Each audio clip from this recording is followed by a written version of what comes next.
ស្នេហ៍មាសលាគុំខ្លាចអីស្រដីស្នេហ៍ស្មងលួចសួរនាងនៅចិត្តខាងស្រីចូលណៃគេមិនចង់ហ៊ានប្រាប់បង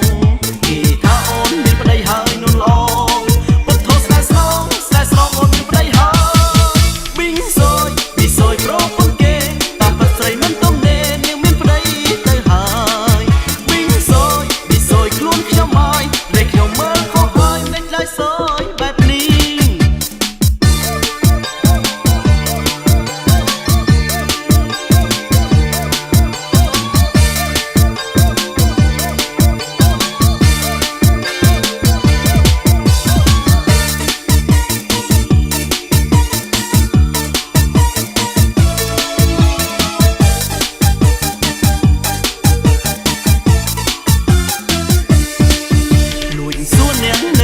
ខាង